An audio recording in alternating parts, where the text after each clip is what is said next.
Hello and welcome to the Co-op Zone, the channel for all co-op gamers. In today's video we are going to review another co-op game, NIOH 2. Now before we get into the review, then please give this video a like and subscribe as we come out with new co-op related videos and live streams every single week. The game was released in 2020 and was created by the developers Team Ninja. It is available on PC and PlayStation and supports online co-op up to 3 players in a co-op campaign. There's no local co-op included, nor can you play cross-platform. If you have played the predecessor, then you will love NIOH 2.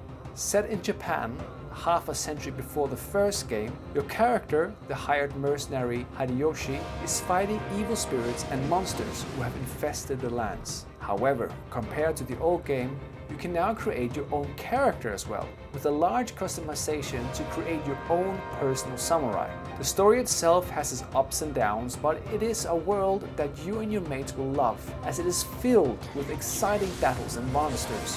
And is there more loot to find than you can possibly imagine? With new world designs and updated combat mechanics, NIOH 2's story and world is a great upgrade from the previous game. What good co-op stuff does NIOH 2 have? Well, one thing we are big on in the co-op zone is that we want a co-op game to give the players the possibility to play through the entire game together in a campaign, side missions, and watch cutscenes together, something which is included in NIOH 2. By the way, if you are interested in knowing what makes a perfect co-op game, then check out our video about this subject on our channel. So how do you get to play with your mates in NIOH 2?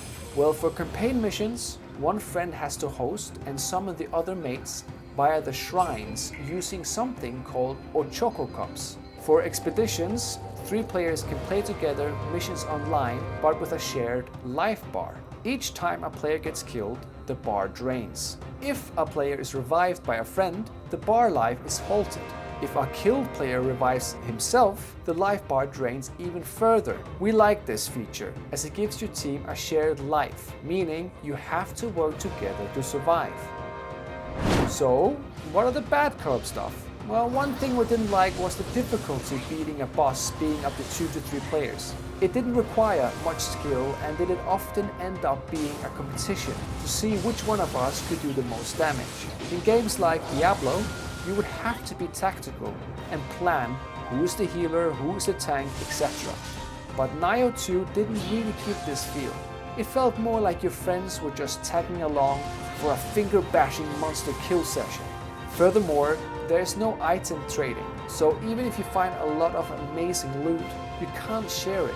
Lastly, one thing to keep in mind is that if your shared life bar ends and all of you die, then you have to restart that specific mission all the way from the beginning.